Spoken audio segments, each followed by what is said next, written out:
श्रुते पुराणानामालयं करुणालयं नमामि भगवत्पादं शङ्करं लोकशङ्करं शङ्करं शङ्कराचार्यं केशवं बादरायणं सूत्रभाष्यकृतो वन्दे भगवन्तौ पुनः पुनः ईश्वरो गुरुरात्मेति मूर्तिभेदविभागिने व्योमव्याप्तदेहाय दक्षिणामूर्तये नमः।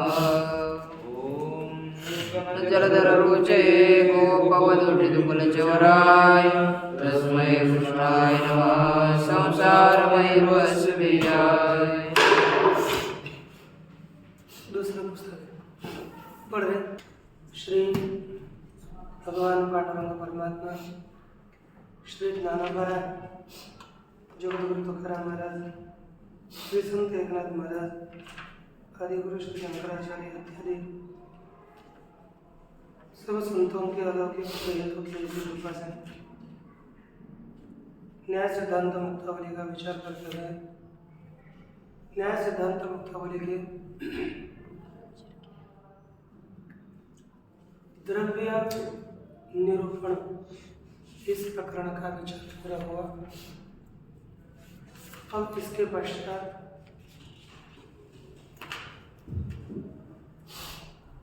हम लोग अब गुण निरूपण का विचार देखेंगे। क्रमशः चलेंगे। द्रव्य, गुण, कर्म, सामान्य विशेष समय और अभाव, इतना ही विचार होगा। तो अब है गुण निरूपण। वैसे ही गुण निरूपण तो करेंगे ही करेंगे बाद में, लेकिन यहाँ पर एक शब्द दिया था विभुर बुद्धियादि गुणवान। यह आत्मा विभु है और बुद्धि इत्यादि गुण वाला है। तो बुद्धि इत्यादि गुण वाला तो फिर बुद्धि क्या चीज है? तो यहाँ से प्रश्न बनता है और आका बुद्धिस्तु द्विधा मता, बुद्धिस्तु द्विधा मता, बुद्धिस्तु द्विधा मता, बुद्धिस्तु द्विधा मता। बुद्धि दो प्रकार की मानी गई। एक है ना, कितने प्रकार की है? दो प्रकार की। दो प्रकार की बुद्धि है। अब हमें वही देखना है दो प्रकार की बुद्धि कौन सी। तो यह लिखा कि देखिए अनुभूति स्मृतिश्च स्यात्, अनुभूति स्मृतिश्च स्यात्, अनुभूतिश्च चतुर्विधा, अनुभूतिश्च चतुर्विधा, प्रत्यक्षमप्यनुमितिस्, प्रत्यक्षमप्यनुमितिस्, प्रत्यक्षमप्यनुमितिस्, प्रत्यक्षमप्यनुमितिस्, तथोपमिति शब्दजे, ततोपमिति शब्दजे। देखिए कहते हैं कि अनुभूति ये बुद्धि दो प्रकार की है। कौन कौन सी? अनुभूति और स्मृति। ये बुद्धि के प्रकार है, ज्ञान के प्रकार है। एक अनुभव और दूसरा स्मृति। इसमें पहली है अनुभूति। अनुभूति चतुर्विधा और अनुभव भी चार प्रकार का है। सरल है ना? अनुभव चार प्रकार का है। कौन कौन सा? नीचे दिया है। एक प्रत्यक्ष, प्रत्यक्ष भी है। दूसरा है अनुमिति तथा उसी प्रकार उपमिति शब्द जे। उपमिति से उपमिति और शब्द जे जैसे शब्द भूत। कितने प्रकार का अनुभव हो गया? चार प्रकार का। पता है ना, त्रिक संग्रह में पढ़ा ना हमने। हाँ। तो ये तो सरल ज्ञान हो गया। इसको आगे देखो।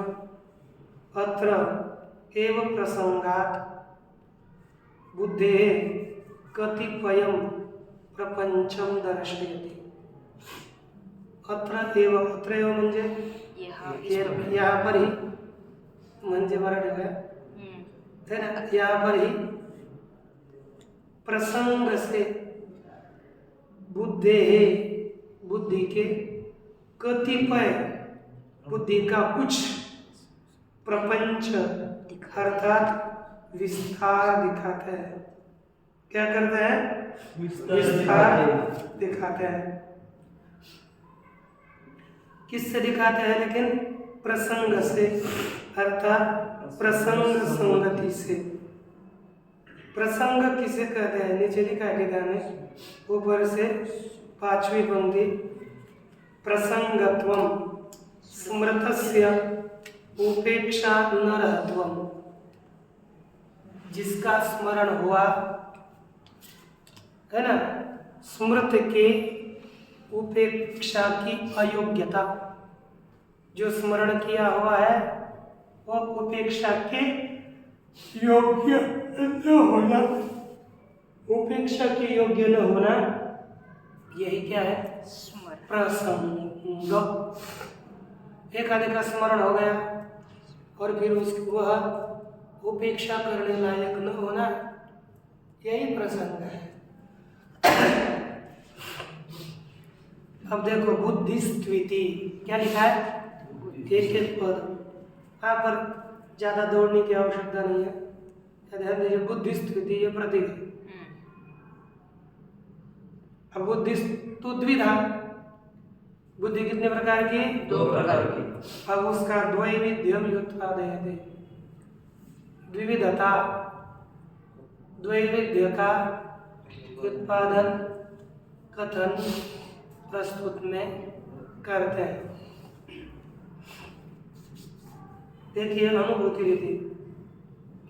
अब अनुभूति चतुर्विधा, अनुभूति कितने प्रकार की? 4 प्रकार। 4 प्रकार की। ठीक ना? ये नाम दिए हैं, देखो एतासाम। अब 4 प्रकार की अनुभूति हो गई ना, तो एतासाम अनुभूति नाम, इस अनुभूति के करणानि चत्वारि, करण भी 4 है। 4 प्रकार का अनुभव, तो उनके साधन भी 4। सरल है ना? अच्छा, कौन कौन से देखो? प्रत्यक्ष अनुमान शब्दाः प्रमाणानि इति। कौन कौन? प्रत्यक्ष, अनुमान, उपमान और शब्द। प्रत्यक्ष किसका करण है? प्रत्यक्ष। अनुमान किसका करण है? अनुमिति का। उपमान किसका करण है? उपमिति का। और शब्द किसका करण है? शब्दजा। शब्द बोध का। शब्दजा अनुभूति, शब्द जी लिखा है, द्विवचन है। और उपमितिश्च शब्दजाच, उपमिति शब्द जे द्विवचन, स्त्रीलिंग। तो देखो अनुभव 4 और उनके करण भी 4। अनुभव कौन कौन से 4 बोलिए? प्रत्यक्ष, अनुमिति, उपमिति और शब्द। ऐसा बोले तो भी कोई नहीं। उनके क्रमशः करण कौन सा है? प्रत्यक्ष, अनुमान, उपमान और शब्द। ठीक ना? सूत्रोक्तानि वेदितानि, ये सूत्र है। प्रत्यक्ष, अनुमान, उपमान, शब्द, प्रमाणानि, ये सूत्र है। तो इस सूत्रों में बताया गया है, समझने चाहिए। जो न्याय सूत्र है ना, उसमें देखो प्रत्यक्षेति, पहले प्रत्यक्ष का वर्णन आरंभ हो रहा है। किसका? प्रत्यक्ष। तो प्रत्यक्ष किसे कहते हैं? तो लिखा है नीचे, इंद्रियजन्यम ज्ञानम प्रत्यक्षम। इंद्रियजन्यम ज्ञानम प्रत्यक्षम। प्रत्यक्ष ज्ञान कौन सा है? इंद्रिय से उत्पन्न हुआ ज्ञान प्रत्यक्ष है। कौन सा ज्ञान प्रत्यक्ष है? इंद्रिय से उत्पन्न होने वाला ज्ञान। अब जो भी इंद्रिय से ज्ञान होगा, कितने इंद्रिय बताओ? 7। कौन कौन से है? चक्षु, श्रोत्र, रस, घ्राण बोलिए चक्षु श्रोत्र रसन घ्राण त्वक और मन। क्रम से चलो ना। श्रोत्र श्रोत्र श्रोत्र त्वक श्रोत्र त्वक चक्षु रसन और घ्राण। यह क्रम है। तो नीचे से ऐसे क्रम से चलो। घ्राण घ्राण रसन चक्षु त्वक त्वक और श्रोत्र त्वक और श्रोत्र। श्रोत्र। तो अब नीचे के क्रम से पृथ्वी के क्रम से बताएंगे अपने कौन से इन 6 इंद्रियों से उत्पन्न हुए ज्ञान को क्या कहते हैं? प्रत्यक्ष। अब पहला है घ्राण। घ्राण इंद्रिय से उत्पन्न हुआ ज्ञान उसे कहेंगे घ्राणज। रसनेन्द्रिय से उत्पन्न हुए ज्ञान का कहेंगे रसन। रसनज नहीं, रसन। इसके बाद चक्षु से उत्पन्न हुए ज्ञान का कहते हैं चाक्षुष। त्वगिंद्रिय से उत्पन्न हुआ ज्ञान त्वाच। क्या त्वाच क्या बोले थे? त्वाच। और श्रोत्रेंद्रिय से उत्पन्न हुए ज्ञान को श्रौत्र। क्या कहते हैं? श्रौत्र। तो बोलिए क्रम से ज्ञान। घ्राण रसन चाक्षुष त्वच और श्रोत्र। ये ज्ञान होता है। ये ज्ञान इंद्रिय से जन्य है इसलिए प्रत्यक्ष है। और छठा इंद्रिय है मन। उससे उत्पन्न हुआ ज्ञान मानस। क्या कहेंगे? मानस। ध्यान रखो। यद्यपि देखो मनोरूपेन्द्रिय जन्यम सर्वमेव ज्ञानम। कहते यद्यपि सभी ज्ञान जितने भी ज्ञान होते हैं अनुमिति का हो शब्द का हो उपमिति ज्ञान हो सभी ज्ञान मनोरूपी इंद्रिय से ही उत्पन्न हुए हैं। ऐसा एक भी ज्ञान नहीं है जो मन से उत्पन्न न हुआ हो। लिख दे यद्यपि मनोरूप इंद्रिय जन्य सभी ज्ञान है तथापि इंद्रियत्वेन रूपेण इंद्रियाणाम यत्र ज्ञाने करणत्वम। क्या लिखा? इंद्रियत्वेन रूपेण। किस रूप से? इंद्रियत्व रूप से। इंद्रियत्व रूप से इंद्रिय जहाँ जिस ज्ञान में साधन है वही प्रत्यक्ष ज्ञान है, ये हमें मानना है ना? ज्ञान कौन सा प्रत्यक्ष है? जहाँ इंद्रियत्वेन इंद्रिय साधन है वही ज्ञान प्रत्यक्ष है। बोलो पीछे बोला यत्र ज्ञाने इंद्रियत्वेन इंद्रियं करणम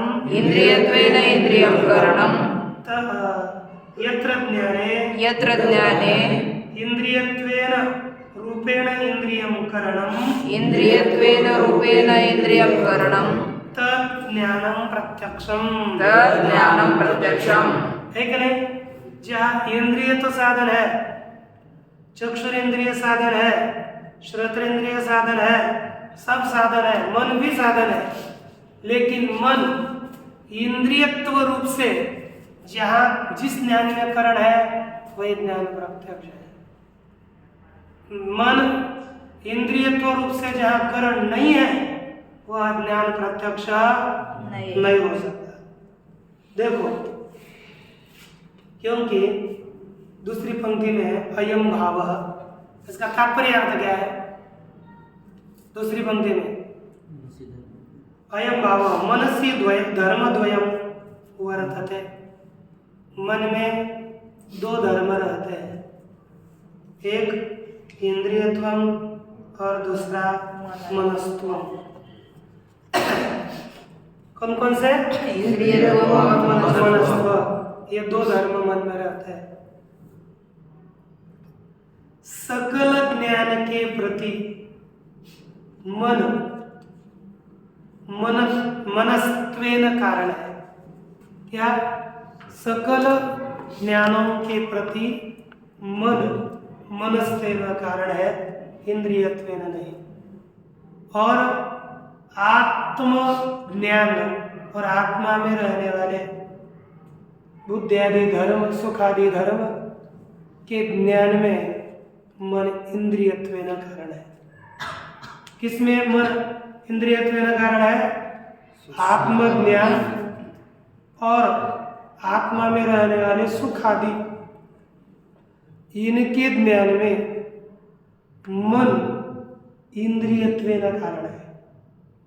और बाकी बाह्य विषयों का जब हमें ज्ञान होता है, उस ज्ञान में मन कारण है लेकिन मनस्त्वेन है, और जहाँ इंद्रियत्वेन कारण है वही ज्ञान प्रत्यक्ष है। अर्थात आत्मज्ञान, सुख ज्ञान, दुख ज्ञान, यही ज्ञान प्रत्यक्ष है, मन का प्रत्यक्ष है, वही ज्ञान मानस है। और जो हमें बाह्य घटपट आदि के ज्ञान होता है वहाँ पर भी मन कारण है लेकिन वह मनस्त्वेन कारण है, इसलिए वो ज्ञान मन का प्रत्यक्ष नहीं हो सकता। ये ध्यान देने योग्य बात है। लिखा कि तत्र ज्ञानत्वावच्छिन्नं प्रति मनस्त्वावच्छिन्नतया कारणत्वम्, माने ज्ञानत्वावच्छिन्न अर्थात सकल ज्ञान के प्रति मनस्त्वेन, मनस्त्वावच्छिन्नतया म्हणजेच मनस्त्वया, इस धर्म से ही मन कारण है। इंद्रियत्वावच्छिन्नतया न, इंद्रियत्वेन वह कारण नहीं है।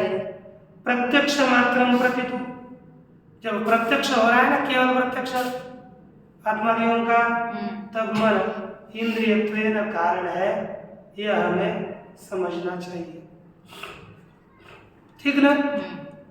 इसलिए आत्मा, सुख इत्यादि के ज्ञान में कारण जब मन होगा तब वह इंद्रिय होगा, और बाह्य विषयों के ज्ञान में मन कारण होगा तब उसे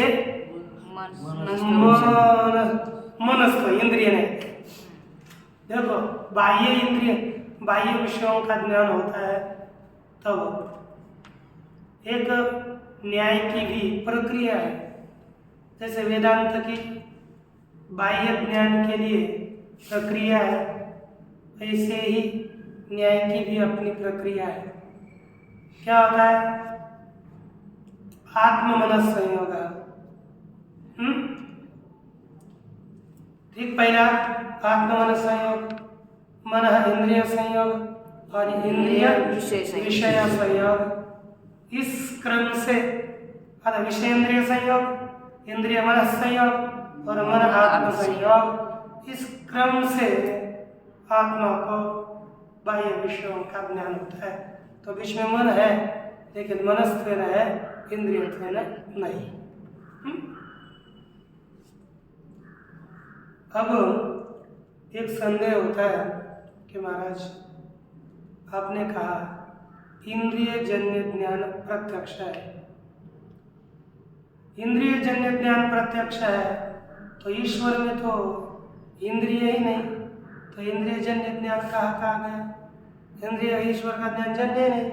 कहते हैं अरे यहाँ पर हमारा लक्ष्य अलग है, हम लक्ष्य जीव के ज्ञान को मानकर चल रहे हैं। ईश्वर के ज्ञान, ईश्वर का ज्ञान हमें लक्ष्य नहीं है। इसलिए लिखा ईश्वर प्रत्यक्षम तु न लक्ष्यम, ईश्वर का प्रत्यक्ष ज्ञान लक्ष्य नहीं है। ईश्वर के प्रत्यक्ष ज्ञान का हम लक्ष्य नहीं कर रहे हैं। अच्छा, क्यों? क्योंकि जो सूत्र है, सूत्र में ही जो मूल सूत्र है, मूल सूत्र में जीवात्मा का ही, जीवात्मा के ज्ञान का लक्षण किया है। तो हम कैसे ईश्वर के ज्ञान का लक्षण करेंगे? मूल सूत्र कौन सा है? दिखा, इंद्रियार्थ सन्निकर्षोत्पन्नम ज्ञानम अव्यपदेशम अव्यभिचारी व्यवसायात्मकम प्रत्यक्षम इति सूत्रे तथा एव उक्तत्वात्। क्या लिखा? इंद्रियार्थ सन्निकर्षोत्पन्नम, अर्थात इंद्रिय और विषय के संपर्क से, संबंध से उत्पन्न हुआ ज्ञान। कौन सा बोलो? इंद्रिय और विषय के संबंध से उत्पन्न हुआ ज्ञान। कहाँ से? इंद्रिय और विषय के संबंध से उत्पन्न हुआ ज्ञान। इंद्रिय और विषय के संबंध से संपर्क से उत्पन्न हुआ ज्ञान कैसा है? ज्ञानम अव्यपदेशम। कैसा है? अव्यपदेश है, अर्थात वह, नीचे अब देखना पड़ेगा, व्यपदेश अयम घट इति व्यपदेश शब्द व्यवहार, वो शब्द व्यवहार के योग्य नहीं है, अर्थात एक निर्विकल्प होता है। इंद्रियार्थ सन्निकर्ष से उत्पन्न हुआ ज्ञान, पहला कौन सा होगा? निर्विकल्पक। कौन सा? निर्विकल्पक है ना, अव्यपदेशम। दूसरा पद क्या दिया? अव्यभिचारी। बोला कैसा है? बोलो, अव्यभिचारी। और क्या शब्द दिया? व्यवसाय, व्यवसाय। अव्यभिचारी अर्थात ब्रह्म भिन्न है। कैसा है? ब्रह्म भिन्न है और व्यवसायत्मक प्रत्यक्ष है। कैसा है? व्यवसाय अर्थात निश्चयात्मक प्रत्यक्ष है। तो यहाँ पर इंद्रियार्थ सन्निकर्षोत्पन्नम ज्ञानम, तो किसका लक्षण किया है? किसका? जीव के प्रत्यक्ष का, न कि ईश्वर के प्रत्यक्ष का। ईश्वर के प्रत्यक्ष का सूत्र न करते तो हम भी ईश्वर के प्रत्यक्ष का लक्षण बताते, लेकिन यहाँ पर जीव के प्रत्यक्ष का लक्षण किया है, इसलिए हमें जीव के प्रत्यक्ष का लक्षण यहाँ बताना है। तो वही लक्षण प्रस्तुत में बताया। अथवा यदि आप नहीं कम से कम उन्होंने नहीं कि आप तो करो, है ना, तो कहते हैं ज्ञानाकरणकम ज्ञानम प्रत्यक्षम, ज्ञानाकरणकम ज्ञानम प्रत्यक्षम, ज्ञानाकरणकम ज्ञानम प्रत्यक्षम, ज्ञानाकरणकम ज्ञानम प्रत्यक्षम। क्या लक्षण किया? ज्ञान का, ज्ञान करण नहीं है जिसका, ऐसा ज्ञान साधन नहीं है जिसका। मुझे बताओ चार ज्ञान कौन कौन? प्रत्यक्ष, अनुमिति, उपमिति और शब्द। शब्द, ये चार ज्ञान है, शब्द ज्ञान, शब्द बोध। अब मुझे आप बताइए, प्रत्यक्ष है ना, प्रत्यक्ष, प्रत्यक्ष का करण कौन है? इंद्रिय। प्रत्यक्ष का करण कौन है? इंद्रिय। अनुमिति का करण है व्याप्ति ज्ञान। अनुमिति का करण क्या है? व्याप्ति ज्ञान। उपमिति का करण क्या है? सादृश्य ज्ञान। और शब्द बोध का करण क्या है?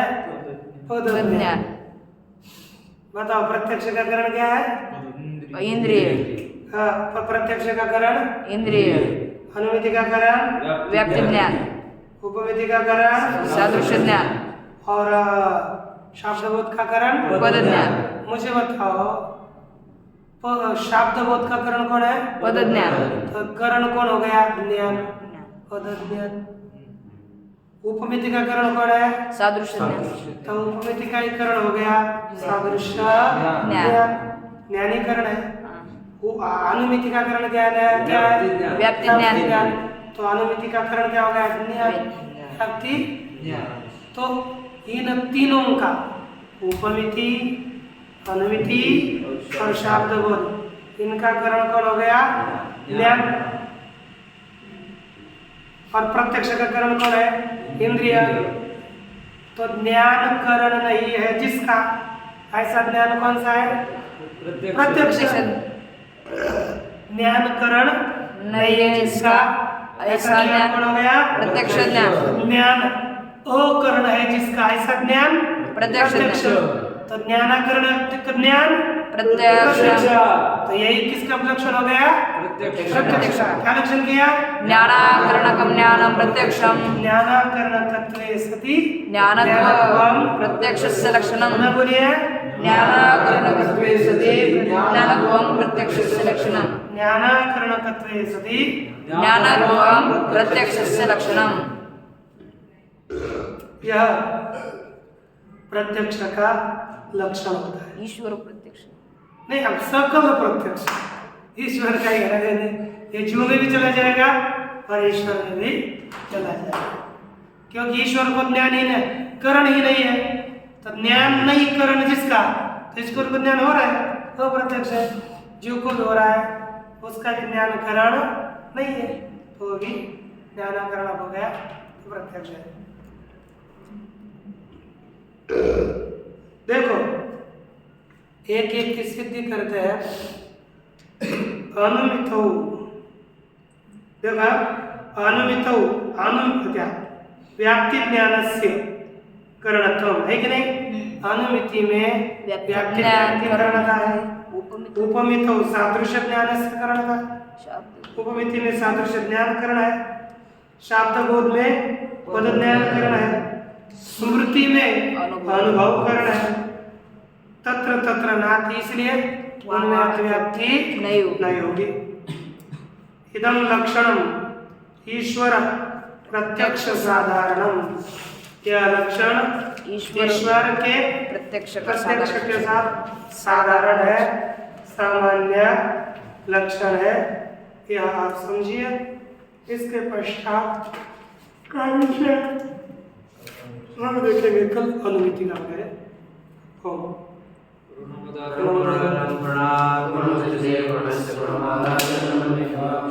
ओम शांति।